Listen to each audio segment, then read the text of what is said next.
जुगों जुगों से इंसान उस प्रभु परमात्मा को पाने के लिए खोज कर रहा है, ढूंढ रहा है, तड़फ रहा है, चल रहा है, जगह जगह दाम दाम था के जाके उसकी खोज में लगा हुआ है। मगर अभी तक वो परमात्मा, वो परम तत्व उसको मिला नहीं। क्यों नहीं मिला? क्योंकि उसने सही मायने में जहाँ खोजना चाहिए था वहाँ खोजा नहीं। अब क्वेश्चन उठता है कि वो परमात्मा रहता कहाँ है। तो बहुत से धर्म ग्रंथ कहते हैं वो ला मकाम बेचून है, उसका ना कोई निज स्थान है, उसको कोई छीन नहीं सकता। कुछ संत कहते हैं अलख ना जाए लखिया, क्योंकि उसको परमात्मा को लखिया ना जा सकता, देखा नहीं जा सकता। अगर है फिर कोई तो कोई स्वरूप होगा जो हमें अनुभव करने में आता होगा, एहसास करने में आता होगा। तो कबीर साहब कहते हैं भाई विश्वास के बिना वो आपको नहीं प्राप्त होगा। पहले तो आपको वेदी गुरु ढूंढना होगा। वेदी वो शब्द गुरु, वो परमात्मा खुद ही वेदी है। अपना वेद वो खुद प्रकट करता है। तो वो मूल है क्या? तो मूल को संतों ने अपने हिसाब से कहा है वो परमेश्वर है, वो ईश्वर है, वो गाड है, वो वाहिगुरु है, वो आदि राम है, वो सनातन ब्रह्म है, वो शाश्वत ब्रह्म है, वो शांत ब्रह्म है, वो कबीर देव है, वो सच्चिदानंद घन ब्रह्म है, वो परम अक्षर है, वो परम तत्व है, परमात्मा है, वो निज मूल है, आदि राम है, आदि सार है, आदि नाम है, अकहा है, अनामी है।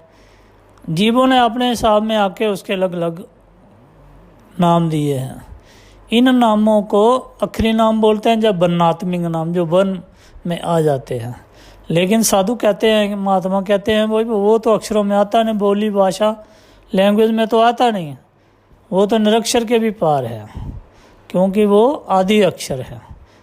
तो उसको कैसे जाना चाहिए? कबीर साहब कहते हैं भाई जो साधु संत महात्मा है वो भी उस परमात्मा के बारे में पूर्ण रूप से वैसे का तैसा नहीं समझा सकते। वो भी इशारों की मदद लेते हैं, आखिरी लैंग्वेज की मदद लेते हैं उसको समझाने के लिए। क्योंकि जैसा वो है वैसा आदमी कोई भी उसको धरती पर समझा नहीं सकता जब तक उसके निज स्वरूप में नहीं चला जाता। तभी उसका एहसास होता है, अनुभव होता है, उसका ज्ञान होता है कि परमात्मा ये है। वो गैप से गैप, गुप्त से गुप्त, अव्यक्त है, छुपा हुआ है। वो खुद ही अपने आप को प्रकट करे तो फिर ही वो जीव जान सकता है जिसको वो अपना निज स्वरूप दर्शाए। इसलिए उसको बदेई कहा गया है। देह से परे हैं, मन माया से परे हैं, प्रकृति से परे हैं, तत्व गुण से परे हैं, अक्षरी 52 अक्षरी लैंग्वेज से परे हैं। वो किसी बोली भाषा में नहीं आता।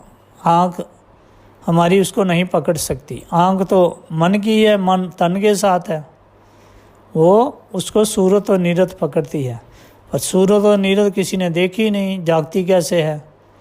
तो कबीर साहब कहते हैं भाई जो दिसे सो तो है नहीं, जो है सो तो कहया ना जाए रे, सैना वैना क्या समझाए गूंगे का गुड़बाई रे। कहते हैं ये साधु संत महात्मा पीर फकीर भी जो समझाने की कोशिश करते हैं ये भी इशारों से कंपेयर करके बताते हैं। जैसा वो है तैसा कोई उसको समझा ही नहीं सकता, क्योंकि वो विदेही स्वरूप है। उसका रंग रूप रेख कुछ नहीं है, उसका हाथ मुख कान कुछ नहीं है, लेकिन फिर भी वो मौजूद है। वो उसका स्वरूप क्या है? वो सार शब्द है, निज मूल है, आदि राम है, मूल तत्व है। वो अका अनामी है, उसके बारे में कुछ कहा नहीं जा सकता। वो अभिगत है, गति परे है, वो निर्गुण है, गुणों रहित है, तत्व रही है। ये तत्व और गुण तो माया में आ जाते हैं, वो माया से परे हैं। इनको आदमी चर्म की आंखों से, दही की आंखों से देखा जा सकता है, मगर वो सूरत और नीरत अविनाशी की आंखों से देखा जाता है, जो आत्मा अविनाशी है। जब जागृत चेतन चैनते हो जाती है फिर ही अनुभव करती है। और जो अनुभव करती है वो उसको प्रकट रूप से वैसे का तैसा दूसरे जीवों को नहीं समझा सकती। इसलिए परमात्मा को विदेही कहा गया है, उसका ध्यान भी विदेही है। वो रचना से परे हैं, रचना में बेशक रमता हुआ भी वो निर्लेप रहता है, वो चिपकता नहीं किसी चीज़ के साथ, टच करता है पीछे हट जाता है, टच करता है पीछे हट जाता है, गैप गुप्त रहता है। वो जिनी से जिनी, गुप्त से गुप्त, महागुप्त जिनी सदा है। वो पुरुष भी नहीं है, वो नारी भी नहीं है, वो शब्द भी नहीं है। इसलिए कबीर साहब ने कहा था, शब्द कहूँ तो है नहीं, शब्द ब्या माया के माई। शब्द को तो माया प्रकट करती है।